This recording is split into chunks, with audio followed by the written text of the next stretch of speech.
ნარკოტიკების მოხმარებაში მყოფ ადამიანებს მინდა რომ ჩემი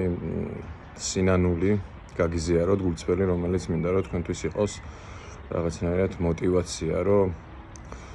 დაგანახოთ ისეთი რაღაც, რასაც მაგალითად გვიმალავს და ძალიან სიბნელეში ამყოფებს ნარკოტიკები, როდესაც აქტიურ მოხმარებაში ვართ, მოკლედ ბუნებრივია აქტიურ მოხმარებაში, როცა ვიყავი, რა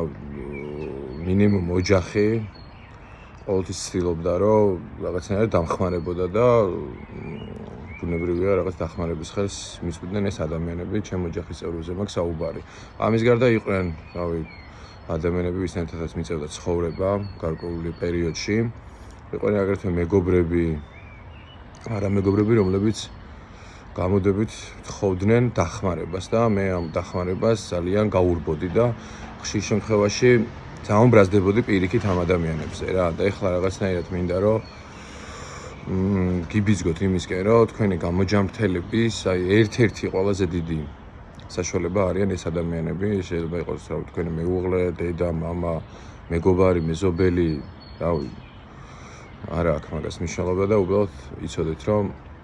თუ ამ ადამიანებს გაყვებით რაღაც დონეზე და აღიარებთ იმას რომ ჭირდებათ მათი დახმარება, აი გულწრფელად გეუბნებით რომ ძალიან დაგეხმარებათ ეს თქვენ. და ძალიან უკეთესად იგრძნობთ თავს და ეხლა რავი აი მე ძალიან ნანობ ამას რომ ადრე არ გავაკეთე ეგეთი რამე და ეს ნაბიჯი რომ გადამედგა ძალიან ბევრ რამეს არ დავკარგავდი და რაც ამ ხელს სინამდვილეშიც არ ვიქნებოდი ბუნებრივია რა და მინდა რომ თქვენ რაღაცნაირად მოგცეთ იმის მოტივაცია რომ აღიაროთ ამ ადამიანებთან თქვენი პრობლემა არ უარყოთ და მიყევით მათ, იმიტომ რომ ანგელოზები არიან მართლა გამოგზავნილები თქვენს დასახმარებლად და ამას ალაპარაკობ უბრალოდ არის ამას იგრძნობთ ყოველი თქვენთაგანი, როდესაც აღიარებთ და მიყვებით ამ დახმარების ხელს. წარმატებები მინდა გისურვოთ, სიფხიზლე, კარგი ფიქრები და ბედნიერება ხალხო თქვენ.